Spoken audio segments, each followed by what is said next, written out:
The 10 maritime catastrophes on this list frequently surpass the Titanic tragedy in terms of sheer horror, scandal, and casualties, despite being less well-known than the sinking of the Titanic.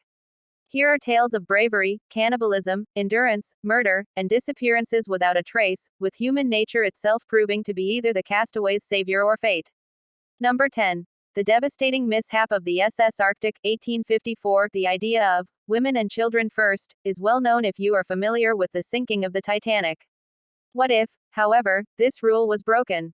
The SS Arctic, a passenger paddle steamer of the Collins Line, collided with the French fishing ship the Vesta on September 27, 1854, as it entered a thick fog off the coast of Newfoundland. Sailcloth and mattresses were used in vain to try to repair the hull, and after 4 tortuous hours the sea finally entered the ship, putting out the boilers and the pumps as well. The 6 lifeboats on board the Arctic were grossly insufficient to accommodate more than 180 passengers and crew members. The process of loading the women and children initially went according to schedule, until panic started to spread among the crew of the ship. The moment order was lost, a frenzied brawl broke out, and one boat after another was surrounded by hordes of men. One overturned, forcing the majority of its 12 occupants, mostly women, into the water where they drowned. When the captain tried to launch a second boat on the opposite side of the ship in an effort to restore order, he discovered that it was overflowing with male crew members rather than women and children. The 2 remaining boats, along with a temporary raft constructed by devoted officers, were also grabbed by the ship's crew, with one boat being taken by the engineering staff, who informed the audience that they required the boat to patch the ship's hull while brandishing rifles. The boat, which was barely halfway filled when it launched, immediately began to row away, abandoning the waiting women and children to their fate. Only 85 people on board out of 400 survived, 61 crew and 24 male passengers. Children and women were all drowned. Number 9. The SS Pacific's disappearance, 1856. As if conditions on board the SS Arctic, the sister ship of the Collins Line's founder Edward Collins, who had already lost his wife and 2 children, couldn't get much worse, the SS Pacific vanished into the Atlantic in January 1856. With 45 passengers and 141 crew members, the ship sailed from Liverpool to New York City but never returned, with the exception of a message in a bottle that washed up in 1861 off the coast of the Hebrides Islands. The message offers us one potential reason for why the Pacific was destroyed, whether it is real or a hoax. On the Pacific, traveling from Liverpool to New York. Ship sinking. There is a lot of confusion on board because icebergs are on every side. I am aware that I am helpless. I write the reason for our loss so that friends won't be kept guessing. Please let the finder of this have it published. Number 8.1914 feet. Empress of Ireland. The Canadian Pacific Steamship Company's ocean liner RMS Empress of Ireland was one of the benefactors of revised lifeboat standards implemented in the wake of the Titanic disaster. When she collided with the Norwegian ship Storstad in a fog at the mouth of the St. Lawrence River on the night of May 29, 1914, she sank in less than 15 minutes, killing 12 of the 1,477 people on board. Despite having watertight doors and enough lifeboats to accommodate 280 more passengers than the ship was designed to carry, there was no time to close the watertight doors since the water surged into her side so swiftly. One of the ships that benefited from the new lifeboat regulations put in place after the Titanic disaster was the ocean liner RMS Empress of Ireland, operated by the Canadian Pacific Steamship Company. She drowned in less than 15 minutes after colliding with the Norwegian ship Storstad at the mouth of the St. Lawrence River on the evening of May 29, 1914, killing 12 of the 1,477 passengers on board.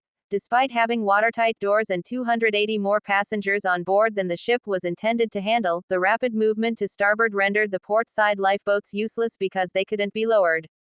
However, some of the passengers who made it to the boat deck were able to successfully launch 5 of the lifeboats. Many of the passengers sleeping on the starboard side perished in their cabins. 5 minutes after the crash, the power went out, leaving the ship completely in the dark. Hundreds of the doomed were able to seek refuge on the exposed port side hull of the Empress of Ireland 5 minutes after the usable lifeboats had been lost. There, they sat for a few agonizing minutes as the icy water slowly crept up the hull to claim them, like sitting on a beach watching the tide come in, as one survivor put it. Number 7. The actual Moby Dick was significantly worse. Essex 1820. The story of the whaling ship Essex outshines all the others in terms of raw horror, despite having a much lower death toll than the Titanic or any other entry on our list. The Essex, a ship that was used as the basis for Herman Melville's Moby Dick, was repeatedly rammed by a sperm whale in November 1820, around 2,000 miles west of the coast of South America. The 20-man crew was compelled to board 3 whaleboats, load up with as much food and water as they could, and sail for South America. They had to drink their own urine because there was no more food or water after 2 weeks.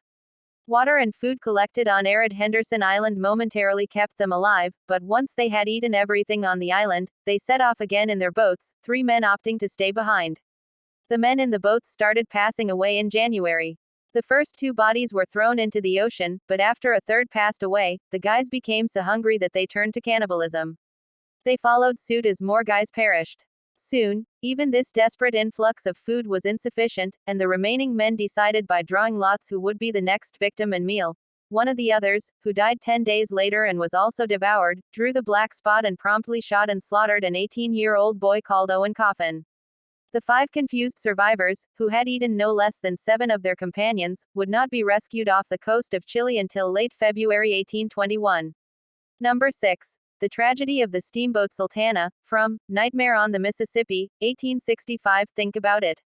You recently spent years in Andersonville, the infamous Confederate jail where 13,000 of your companions perished from famine, sickness, and cruel treatment, a startling death rate of 29%.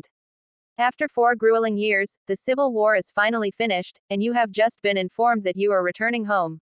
As a result, 1,953 liberated Union prisoners of war were crammed onto the heaving decks of the Sultana, a steamboat traveling up the Mississippi River that was only intended to hold 376 people.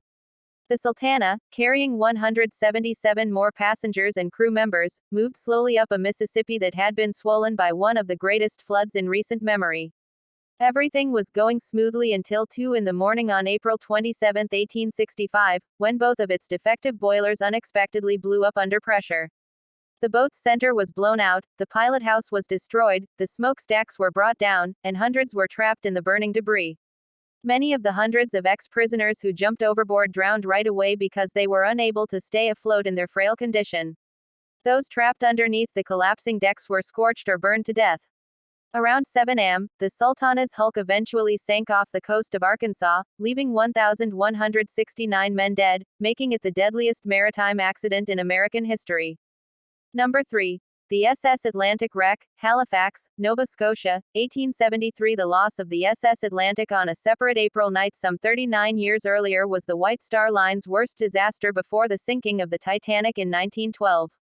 With 952 passengers and crew traveling from Liverpool to New York, the Atlantic made a detour to Halifax, Nova Scotia, to load extra coal. The ship was, in fact, nearly 12 miles 19 kilometers off course and headed directly for underwater rocks as they approached what they thought to be the harbor entrance in the midst of a roaring storm. The helmsman expressed his worries to the officer of the bridge after failing to see a recognized lighthouse west of the harbor only to be ordered to continue on the current path. The passengers held on to the sinking ship as it smashed into the rocks and watched as each of the 10 lifeboats was deployed only to be crushed against the hull or carried away by the raging water. Crewman John Speakman swam to adjacent rocks with a line of rope to provide a lifeline so the strongest could pull themselves to shore because there was no other way off the rapidly capsized ship. As a result, 429 passengers and staff members were able to witness the deaths of the remaining 535 passengers, including all 156 women and 188 of the 189 children on board.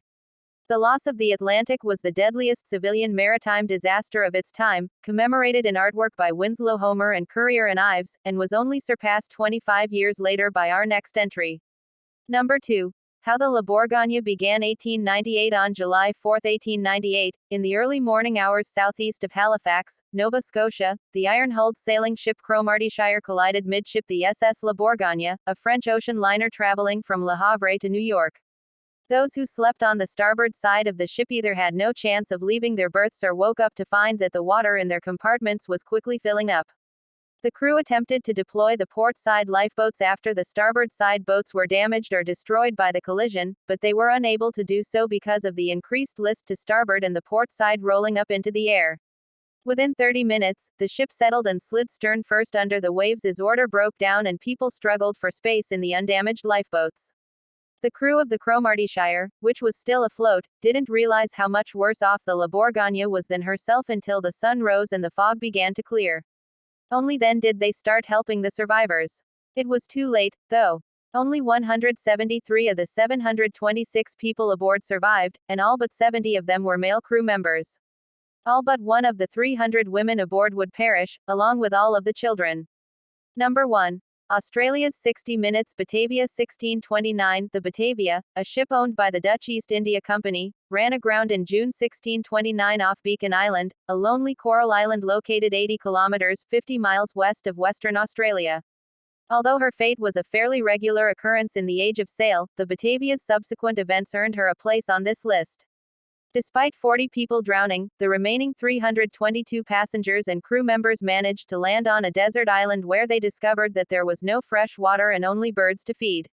The hundreds of survivors chose one Geronimus Cornelish, a senior company merchant, to leadership before the captain, senior officers, and some crew set out on the longboat on a 33-day journey to Batavia, modern-day Jakarta, Indonesia, to seek assistance. He gave the order for 20 of the soldiers to investigate a nearby island, purportedly in search of food, but left them there to perish. He then began a 2-month reign of terror by seizing all the weapons and food before marooning more of his rivals on adjacent islands and turning 7 of the remaining women into sexual slaves. Then, as food became short, he started killing the surviving in broad daylight.